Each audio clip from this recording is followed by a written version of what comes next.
So we're at war in Libya, but how long will it last? In the good old days, wars were helpfully named, so you knew exactly what you were in for. The 30 Years' War, the 7 Years' War. These were wars you could plan your schedule around. If it's the 6-Day War, see you for golf on Sunday. If it's the 100 Years' War, my grandson will see your grandson for golf in 1454. With me to discuss our currently open-ended war in Libya are former British diplomat Khan Ross, former extremist, now campaigner against extremism, Majid Nawaz, and war on want campaigner who only wants a war on want and doesn't want a war on anything else, Yasmin Khan. Thank you all for coming.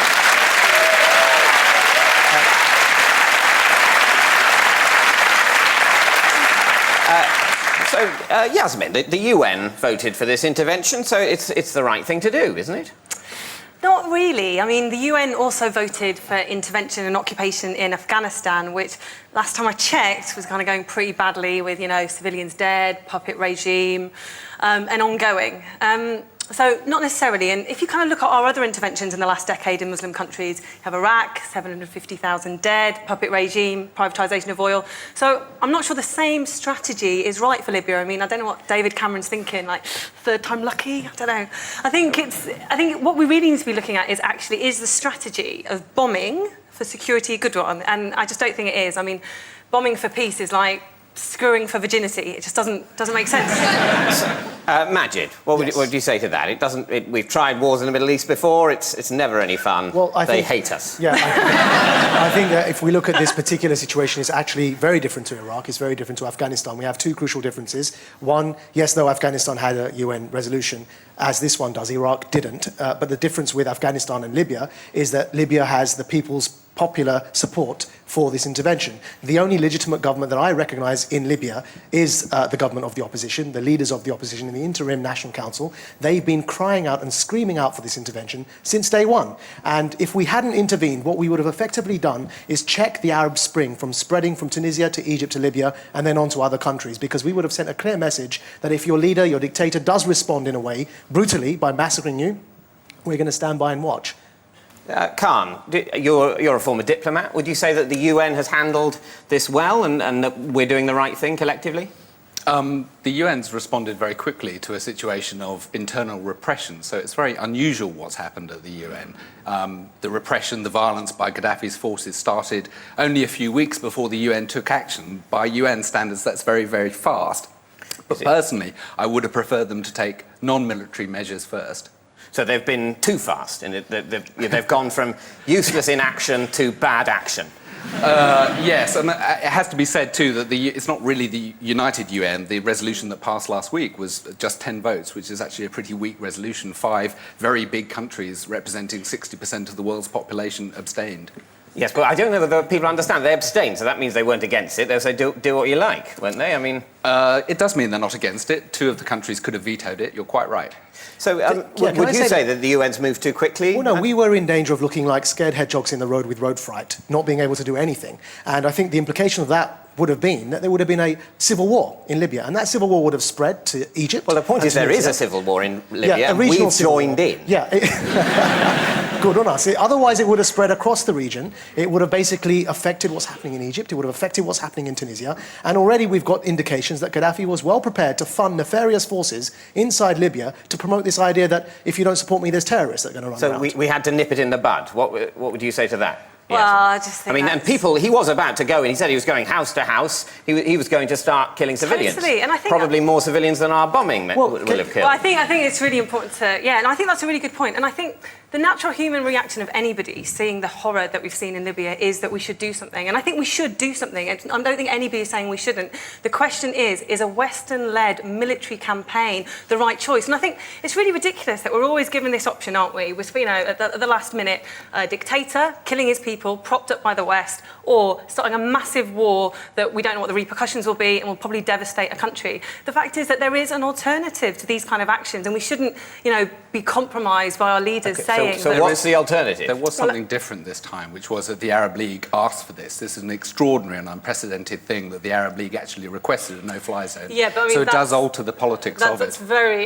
do people know what the Arab League is? Yes, it's like a bunch of dictators supporting... If your family were being killed in Benghazi, right? And if members and your friends were being killed in Benghazi, and Gaddafi was about to bomb that city to smithereens, those people asked for this intervention to protect them. And they didn't ask for Western intervention. By the way, the UN is not a Western institution. It's an international body, and they approved this. Now, we can't criticize Iraq, as I did, and as you did, for being against the UN resolution. And then when the UN does vote for something, we criticize it as well. We can't have our cake and eat it too. I think it's absolutely right, and it's absolutely understandable why people in Libya wanted intervention. I mean, why wouldn't you? If you're being attacked... Absolutely, but you still think we shouldn't have intervened. Why? But if I just finish, if you were being attacked by a bunch of thugs and someone came along and stopped that happening, if that was the mafia, you wouldn't care who it was, as long as it stopped that happening. Yeah. But the key thing is then what happens afterwards. You are then indebted. I don't think it's the key thing. You couldn't know. It was an extraordinary dilemma. The tanks were at the gates of Benghazi. This is a man who boils his enemies alive. It would have been horrific.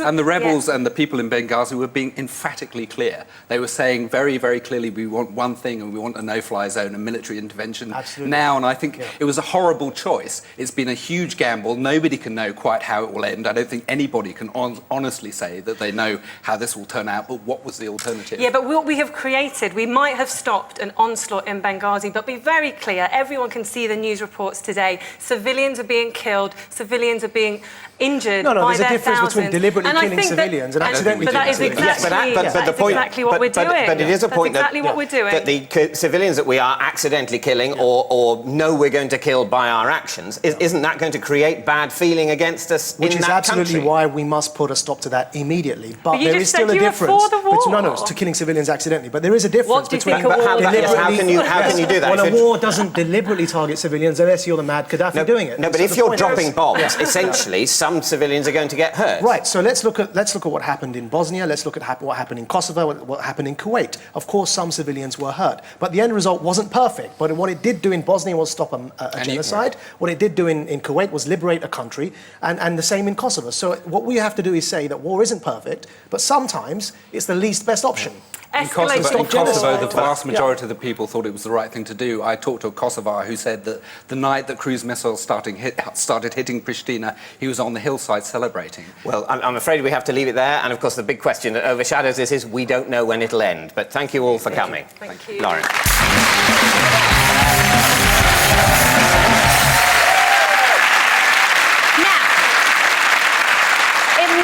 Passed you by, but this week there were just 276 shopping days left until Christmas. If, like me, you're already looking for gift ideas, then why not fill your stockings with this lot, the Gov Squad. Gov Squad! Introducing the all-new Gov Squad action figures with lifelike MP action. Cameron's terrifying cutting arm action destroys everything with austerity awesomeness. Amazing! Take that, recession and the national deficit. Use his gutless U-turn mechanism to avoid encounters with anyone that he doesn't want to have encounters with. Oh no, an angry Liberal Democrat voter. No features, no action Miliband comes with this awesome shirt and tie combo. Doesn't do anything. Let's spin him.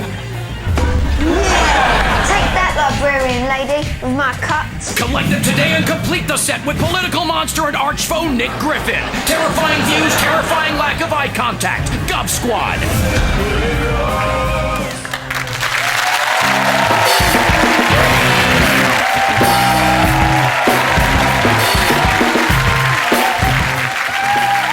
Welcome back to 10 o'clock live. Now, every week on this show, the producers make me dress up in silly costumes and do something ridiculous. But this week, I've asked them if I can do a serious interview like David Mitchell. So tonight, I'm talking to Middle East expert Professor James McEwen of Durham University about the future of the Libyan conflict. So James, what can we expect?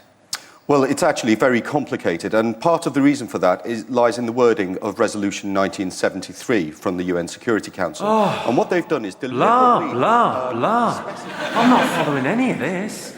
I wish I was dressed up as something silly like normal. This is boring. No one really knows what's going to happen in Libya. I mean, you can't say what's going to happen in the future. Future.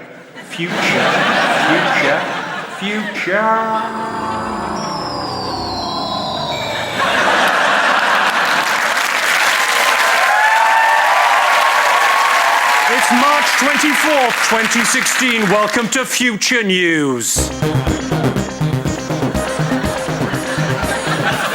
Yes, we call it Future News because it's the future. I'm the T-3000 robo-cyborg Jimmy Carr, so no change there then. As World War III drags on in Libya, Prime Minister Lembit Opik guarantees that our troops will be back home by Christmas.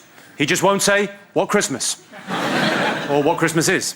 The Allies, led by American President Charlie Sheen, continue their struggle. Oh, Mr. Sheen, continue their struggle against the Axis of Evil. Weird that they called themselves that, but they did. Which consists of Libya, Bahrain, China, Russia, Australia, Wales, Essex, and the Moon. Damn you, Moon! Of course, it all went wrong in Libya when William Hague said that terrible thing. You know, the unspeakable, dreadful thing he said at the end of March 2011. I mean, where in the Quran does it say that about Muhammad? It just doesn't. In other future news, having woken up in 2011, Japan's Emperor, Godzilla, is making his first official state visit to Britain. He'll be met by King Harry and Queen Peaches. And fought off by helicopters from RAF Bryce Norton. NHS PLC has posted record profits across both its hospitals. Britain's nurse was said to be thrilled. In sports news from the future, the 4 survivors of the 2012 Olympic blast have reunited for the 2016 Paralympics.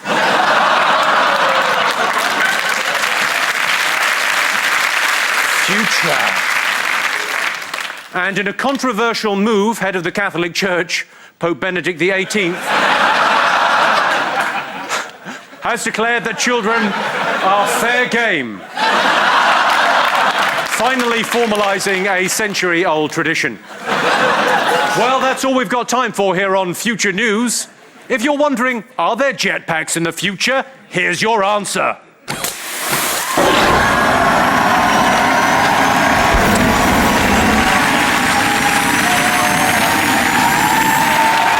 So with the involvement of the United Arab Emirates and the Saudis in particular, what we could see is an actual Shit, what's he saying? Pan-Arab I didn't pay attention to any of that. I just started it out. I'll be fine. So in summary, I believe that that is the one vital step we must take to avoid World War III. Well, thank you very much indeed. Fascinating stuff. Ladies and gentlemen, James McEwen.